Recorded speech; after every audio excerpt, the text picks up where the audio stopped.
We're coming to you live from Sarah's kitchen. She's gonna make her famous cranberry salsa, and we are going to vanillify it just a little bit. I thought it would be fun to kind of go through the process of how we add vanilla to something that doesn't call for it originally. So I'll just read the ingredients. It has cranberries, green onions, jalapenos, cilantro, ginger, lemon juice, and sugar.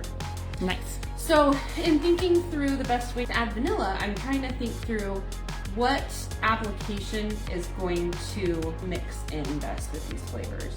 My first thought is vanilla sugar. The only trick is the vanilla sugar that I have is turbinado sugar, and I'm worried that that's not going to dissolve very well in our salsa, and I don't want it to end up with like chunks. If I had a granulated sugar, vanilla sugar, I think I would go with that. This is straight caviar. I don't think I want to do that. This is powder.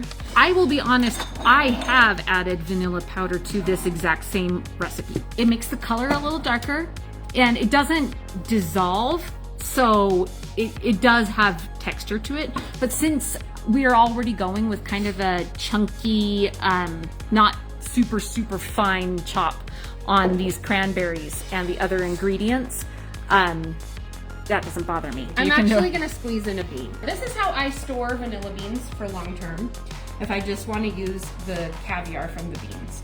There's a little bit of alcohol in the bottom.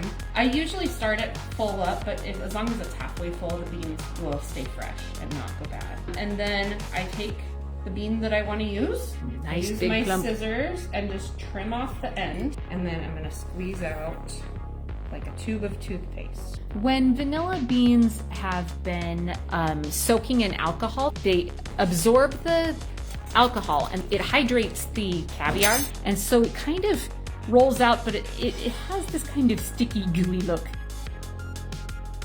This is what it's supposed to look like. Yeah. I promise. That's vanilla bean caviar. And as you start mixing it in, you can start to see the little black speckles up close. If you can see the vanilla caviar in there.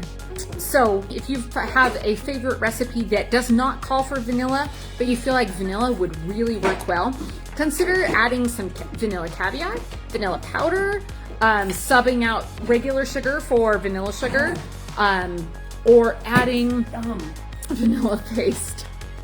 We're just all having The vanilla happy makes moments it over different. here. Like I can tell a difference. Yeah, I think that might be a permanent change that we can do. All right, well, thank you, vanilla.